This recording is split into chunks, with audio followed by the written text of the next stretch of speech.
Hello दोस्तों, आज के वीडियो में हम शब्द साधन और संज्ञा के बारे में पढ़ेंगे। शब्द साधन की परिभाषा। शब्द साधन व्याकरण की उस विधा को कहते हैं जिसमें शब्दों के वेद तथा उनके प्रयोग, रूपांतर और व्युत्पत्ति को निरूपित किया जाता है। जैसे मोटा, पतला, राज्य, प्रदेश। शब्दों के भेद। शब्दों के मुख्यतः 5 भेद हैं। पहला, वाक्य के प्रयोग के अनुसार। दूसरा, रूपांतर के अनुसार। तीसरा, व्युत्पत्ति के अनुसार। चौथा, अर्थ के अनुसार। पांचवा, उद्गम के अनुसार। वाक्य प्रयोग के अनुसार 8 भेद होते हैं। पहला, वस्तु आदि के नाम बताने वाले शब्द को संज्ञा कहते हैं। वस्तुओं के विषय में विधान करने वाले शब्द को क्रिया कहते हैं। वस्तुओं की विशेषता बताने वाले शब्द को विशेषण कहते हैं। विधान बताने वाले शब्दों की विशेषता बताने वाले को क्रिया विशेषण कहते हैं। संज्ञा के बदले आने वाले शब्द को सर्वनाम कहते हैं। क्रिया के नामार्थक शब्दों का सूचित करने वाले शब्दों को संबंध सूचक कहते हैं। दो शब्द या वाक्यों को मिलाने वाली शब्द को समुच्चय बोधक कहते हैं। केवल मनोधिकार सूचित करने वाले शब्द को विस्मयादि बोधक कहते हैं, जिसमें शब्दों के भेद स्पष्ट हो जाएंगे। जैसे अरे सूरज डूब गया, और तुम अभी तक इसी गांव के पास घूम रहे हो। यानी कि सूरज संज्ञा है, क्योंकि यह शब्द का एक वस्तु का नाम सूचित करता है। डूब गया क्रिया है, क्योंकि इस शब्द में हम सूरज के विषय में विधान करते हैं और यह शब्द 2 वाक्यों को जोड़ रहा है और यह इस समुच्चय बोधक है। तुम सर्वनाम है, क्योंकि नाम के बदले आया है। अभी क्रिया विशेषण है जो घूम रहे हो की विशेषता बता रहा है। इसी विशेषण है क्योंकि वह इस गांव की विशेषता बता रहा है। ये शब्दांश प्रत्यय है, क्योंकि वह गांव शब्द के साथ आकर सार्थक होता है। पास संबंध सूचक है, क्योंकि यह शब्द गांव का संबंध घूम रहे हो क्रिया से मिलता है। नवा, घूम रहे हो क्रिया है। दूसरा, रूपांतर के अनुसार शब्दों के 2 भेद होते हैं। पहला विकारी, दूसरा अविकारी होता है।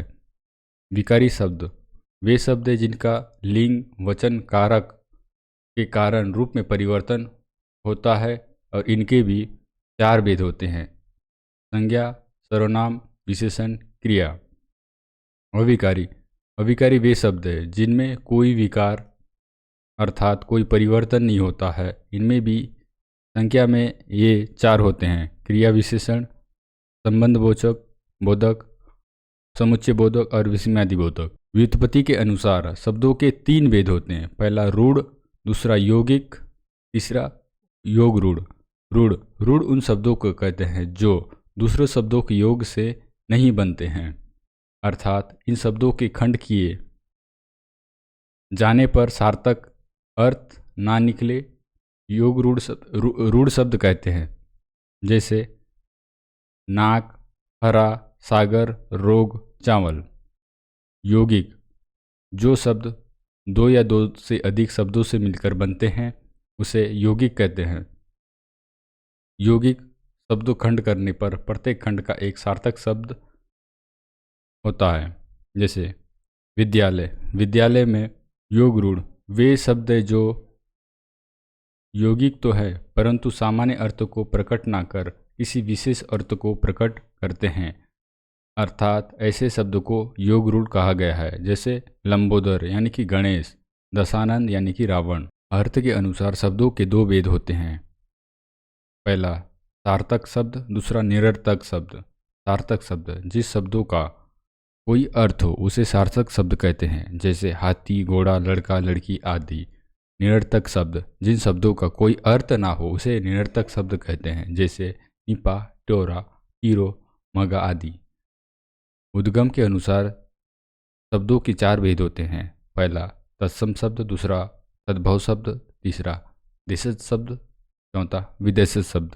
तत्सम शब्द संस्कृत के वे शब्द हैं इन्हें हिंदी ने मूल रूप से स्वीकार किया है, उसे तत्सम शब्द कहते हैं। तत्सम शब्द का सार्थिक अर्थ है उसके समान या ज्यों का त्यों। इसका अर्थ यह है कि उन शब्दों के मूल रूप में प्राचीन काल से लेकर आज तक कोई परिवर्तन नहीं हुआ है। इसके बाद हम संज्ञा पढ़ेंगे। संज्ञा की परिभाषा। संज्ञा का सामान्य अर्थ नाम है, अर्थात किसी व्यक्ति, वस्तु, स्थान, जाति या भाव के नाम को संज्ञा कहते हैं, जैसे राम, सीता, सोना, चांदी, रायपुर, दिल्ली, बुढ़ापा, बचपन। संज्ञा के 5 भेद होते हैं। पहला व्यक्तिवाचक संज्ञा, दूसरा जातिवाचक संज्ञा, तीसरा द्रव्यवाचक संज्ञा, चौथा समूहवाचक संज्ञा, पांचवा भाववाचक संज्ञा। पहला व्यक्तिवाचक संज्ञा। व्यक्तिवाचक संज्ञा से केवल एक ही व्यक्ति वस्तु का बोध होता है। व्यक्तियों का नाम जैसे राम, सीता, सुमन, भावना आदि। देश का नाम जैसे भारत, चीन, जापान, अमेरिका। पर्वतों के नाम जैसे हिमालय, विंध्याचल, सतपुड़ा। जातिवाचक संज्ञा। जातिवाचक संज्ञा से व्यक्ति या वस्तुओं की पूरी जाति का बोध होता है, जैसे मनुष्य जाति में आदमी, औरत, भाई, बहन, लड़का, लड़की।